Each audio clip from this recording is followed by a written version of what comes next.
नमस्कार, SBT news में आपका स्वागत है। पेश है 17 नवंबर शुक्रवार दोपहर 1:15 बजे राजस्थान की 15 बड़ी खबरें। इस न्यूज बुलेटिन के प्रायोजक हैं विनी केक एंड मोर। तो सबसे पहले एक नजर डालते हैं आज के हेडलाइंस पर। पीएम मोदी ने किया दूसरे voice of global south summit को संबोधित। ईडी के सामने पेश नहीं हुए वैभव गहलोत, दिया चुनाव का हवाला। पूर्व सीएम वसुंधरा राजे बोली, कांग्रेस सरकार ने किसानों से की वादा खिलाफी। नहाय खाए के साथ छठ महापर्व की शुरुआत और एमपी की 230 विधानसभा सीटों पर वोटिंग। और अब खबरें विस्तार से। प्रधानमंत्री नरेंद्र मोदी ने दूसरे voice of global south summit के उद्घाटन सत्र को संबोधित करते हुए कहा कि हमने जनवरी में पहली बार वॉइस ऑफ ग्लोबल साउथ का आयोजन किया। भारत के विभिन्न राज्यों में 200 से अधिक G20 बैठकें हुई। हमने ग्लोबल साउथ की प्राथमिकताओं को प्रमुखता दी। उन्होंने आगे कहा कि परिणाम स्वरूप ग्लोबल साउथ के विषयों को नई दिल्ली लीडर्स डिक्लेरेशन में शामिल किया गया और हम सभी की सहमति प्राप्त करने में सफल रहे।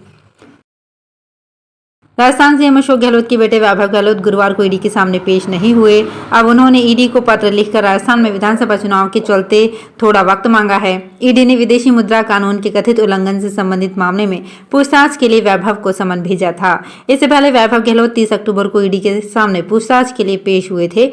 तब वैभव से 8 घंटे पूछताछ की गई थी। इसके बाद वैभव को 16 नवंबर को दिल्ली दफ्तर में पेश होने के लिए कहा गया था। पूर्व मुख्यमंत्री एवं भाजपा राष्ट्रीय उपाध्यक्ष वसुंधरा राजे ने कहा है कि कांग्रेस सरकार ने बीते 5 साल में जनता के साथ सिर्फ वादा खिलाफी की है। 1 से 10 तक गिनती गिनाने वाले नेता तो चले गए, किंतु इसके फेर में आए किसानों को 5 साल तक खामियाजा भुगतना पड़ा। बेरोजगारों को भत्ता तक नहीं मिला। 19 बार पेपर लीक की घटनाओं से युवाओं के सपने धराशायी हो गए। राज्य ने परतापुर और बांसवाड़ा में भाजपा प्रत्याशियों कैलाश मीणा और धन सिंह रावत के समर्थन में गुरुवार को चुनावी सभाओं को संबोधित कर रही थी। उन्होंने कहा कि कांग्रेस सरकार मुफ्त बिजली के बहाने सरचार्ज के नाम पर वसूली कर रही है। आज से नहाय खाए के साथ लोक आस्था के महापर्व छठ की शुरुआत हो चुकी है। 19 तारीख को डूबते सूर्य को अर्घ दिया जाएगा। 20 को उगते सूर्य को अर्घ देने के साथ ही 4 दिन का महापर्व खत्म होगा। आज के दिन छठ व्रतियों ने सुबह सुबह नदियों में स्नान किया, नए कपड़े पहनकर सूर्य की पूजा की। इसके बाद नदी के पवित्र जल से सात्विक रूप से बनाए जाने वाले कद्दू भात का प्रसाद ग्रहण करेंगे। छठ पर्व मुख्य रूप से भगवान भास्कर की उपासना का पर्व है। मध्य प्रदेश की 230 विधानसभा सीटों के लिए आज वोटिंग हो रही है। प्रदेश में अब तक 10.96% वोटिंग हुई है। छतरपुर में कांग्रेस प्रत्याशी विक्रम सिंह नाती राजा के ड्राइवर की गोली मारकर हत्या कर दी गई। मुरैना जिले के दिमनी विधानसभा क्षेत्र के एक मतदान केंद्र पर फायरिंग हो गई। दिमनी से केंद्रीय मंत्री नरेंद्र सिंह तोमर भाजपा प्रत्याशी हैं। छतरपुर जिले के राजनगर से विधायक विक्रम सिंह नाती राजा पर गाड़ी चढ़ाकर हत्या का प्रयास किया गया। फायरिंग में उनके ड्राइवर सलमान खान की मौत हो गई। प्रधानमंत्री नरेंद्र मोदी की 18 नवंबर यानी शनिवार को नागौर के राजकीय स्टेडियम में चुनावी सभा होने जा रही है। ऐसे में वे नागौर के 10 विधानसभा सीट को साधेंगे। इस दौरान जिले की पूरी बीजेपी टीम इस चुनावी सभा को सफल बनाने में जुटने के साथ ही 1 लाख से अधिक लोगों की भीड़ जमा करने के टारगेट में जुटी है। वहीं प्रशासन और पुलिस भी पूरी तरह से तैयारियों को अंतिम रूप देने में जुटी हुई है। स्टेडियम सहित आसपास की पूरे इलाके को सुरक्षा घेरे में ले लिया गया है।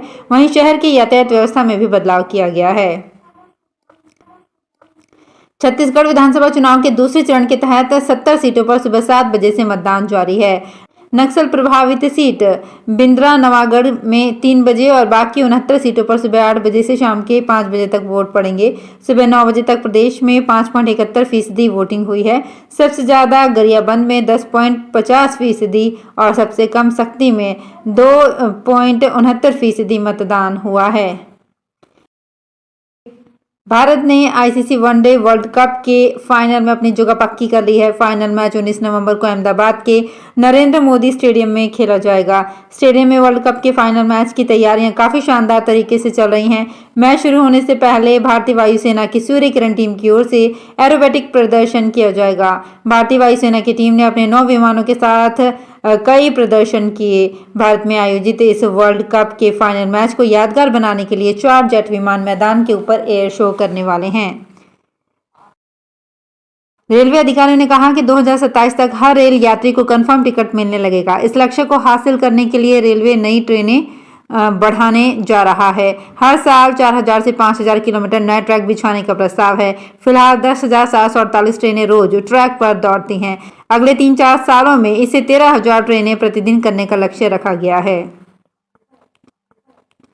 राजस्थान में आगामी विधानसभा चुनाव में मतदान प्रतिशत बढ़ाने के लिए चुनाव आयोग ने एक अनोखा प्रयोग शुरू किया है। इस बार मतदान करने के बाद जो वोटर सेल्फी लेकर चुनाव आयोग की वेबसाइट पर अपलोड करेगा उसे डिजिटल सर्टिफिकेट दिया जाएगा। इसके साथ ही चुनाव आयोग प्रथम 5 मतदाताओं से पोलिंग बूथ पर 5 पेड़ लगवाएगा। साथ ही अर्बन एम्पैथी व यूथ एम्पैथी में मतदान प्रतिशत कैसे बढ़ाया जाए, इस पर भी चुनाव आयोग काम कर रहा है।